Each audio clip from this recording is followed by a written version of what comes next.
நமது ஆண்டவரும் இரட்சகரும் மீட்பருமா இருக்கிற இயேசு கிறிஸ்துவின் நாமத்தினாலே உங்களை எல்லாரும் வாழ்த்துகிறேன்.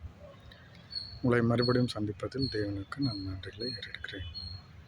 பிரியமானவர்களே, கிறிஸ்துவின் பிதாவின் குமாரனின் பரிசுத்த ஆவியின் அன்பை விட்டு நம்மளை எதுவும் பிரிக்க முடியாது. இந்த உலகத்தில் ரோமர் 8ஆம் அதிகாரம் 38-39 வசனங்கள். ரோமர் 8ஆம் அதிகாரம் 38-39 வசனங்கள்.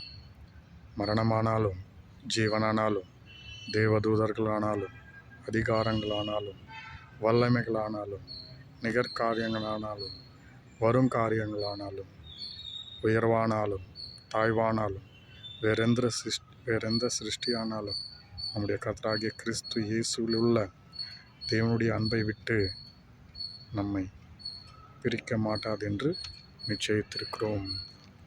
உலகத்தில் உபத்திரங்கள், பாடுகள், கண்ணீர்கள், கவலைகள், கஷ்டங்கள், போராட்டங்கள், உபத்திரங்கள், வேதனைகள், வியாதிகள், பலவீனங்கள், போராட்டங்கள் என்ன வந்தாலும் சரி, கிறிஸ்துவின் அன்பை விட்டு நம்மளை எதுவும் பிரிக்க முடியாது என்பதிலே எந்த சந்தேகமும் இல்லை. ஆனால் நாம் அதற்காக பிரயாசப்பட வேண்டும்.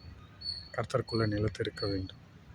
அவருக்காக நம்ம இந்த உலகத்தில் வாழ வேண்டும், ஜெபிக்க வேண்டும், வேதத்தை வாசிக்க வேண்டும், மற்றவர்களுக்கு உதவி செய்ய வேண்டும், மற்றவர்களிடத்தில் அன்பாக இருக்க வேண்டும். அன்றாக இயேசு கிறிஸ்து கற்றுக் கொடுத்தவற்றை நாம் பின்பற்ற வேண்டும்.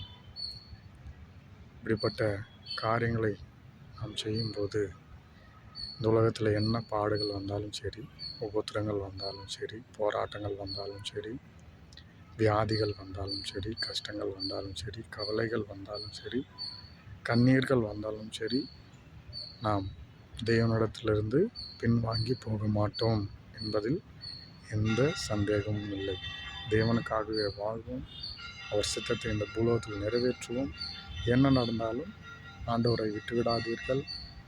இயேசு கிறிஸ்துவின் அன்புக்குள் பரிசுத்த ஆவி உதவியோடு பிதாவின் கிருபையோடு நாம் அவர்களுக்குள்ளாக நாம் வளரும்போது நம்மளை இந்த உலகத்தில் எதுவுமே பிரிக்க முடியாது என்பதில் எந்த சந்தேகமும் இல்லை. இப்படி செய்ய கர்த்தர் தாமே உங்களை ஆசீர்வதிப்பாராக.